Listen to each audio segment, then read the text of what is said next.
Hello friends, welcome my H medicine channel. বন্ধুরা, আজকে আমি আপনাদের সামনে আবার এক নতুন টপিক নিয়ে ডিসকাস করতে যাচ্ছি যে বর্তমান সিচুয়েশনে যে একটি ভাইরাসের মতো অসুখ বাড়তে চলেছে, সেটি হচ্ছে ফ্যাটি লিভার বা অনেক সময় পিত্তথলিতে পাথর বা পিত্তথলিতে কোলেস্টেরল জমা হয়ে গেছে। এর জন্য কিন্তু বিভিন্ন রকমের সমস্যা কিন্তু দেখা দিচ্ছে বা আপনি কি করবেন ভেবে পাচ্ছেন না। এর জন্য আজকে আমি যে টপিকটি নিয়ে এসেছি বা সেই টপিকের উপরেই ডিসকাস করতে যাচ্ছি। এই সব সমস্যার সমাধানের জন্য একমাত্র মেডিসিন হচ্ছে ইউডোলিভ 300 mg ট্যাবলেট।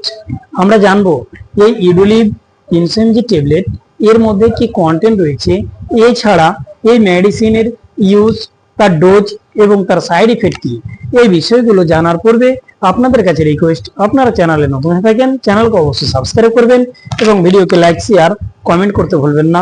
অল নোটিফিকেশন অবশ্যই অন করে রাখবেন, যখনই ভিডিও আপলোড দিই যেন আপনারা সঙ্গে সঙ্গে পেয়ে যান। তাই আসুন আর দেরি না করে আমরা সর্বপ্রথমে জানবো এই ইউডোলিভ 300 mg ট্যাবলেট এর মধ্যে কি কন্টেন্ট রয়েছে।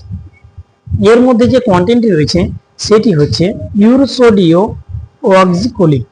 এটি নিয়ে গঠিত হয়েছে এই ইউডোলিভ 300 mg ট্যাবলেট। আসুন এবার আমরা জানবো এই মেডিসিনের ইউজটা কি।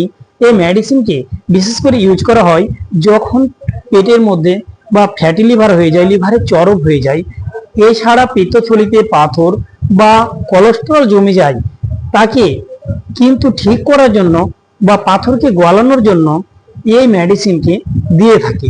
তাই আসুন এবার আমরা জানবো এই মেডিসিন এটি কিভাবে আপনি সেবন করবেন বা কিভাবে আপনি এটিকে খাবেন। এটিকে খাওয়ার পরে আপনি এটিকে গিলে আপনাকে খেতে হবে। এটি যখন আপনি খাবেন, খাওয়ার পরে আপনাকে একটু জল বেশি করে খেতে হবে। খাওয়া দাওয়ার পরে আপনি এটিকে সেবন করতে পারেন এবং খাওয়ার পরে আপনাকে জল পান করতে হবে বেশি। আসুন এবার আমরা জানবো যে এই মেডিসিন খাওয়ার পরে কি কি সাইড ইফেক্ট বা সমস্যা দেখা দিতে পারে। এই মেডিসিন খাওয়ার পরে বেশ কিছু সাইড ইফেক্ট বা সমস্যা দেখা দিতে পারে। সেই সাইড ইফেক্ট গুলোর মধ্যে যেমন পড়ে আপনার বমি বমি ভাব লাগতে পারে, এছাড়া ডায়রিয়া হতে পারে বা পাতলা পায়খানা হতে পারে বা অসুস্থকর লাগতে পারে, এছাড়া পেটে ব্যথা হতে পারে। এই সমস্ত সমস্যাগুলো কিন্তু দেখা দিতে পারে।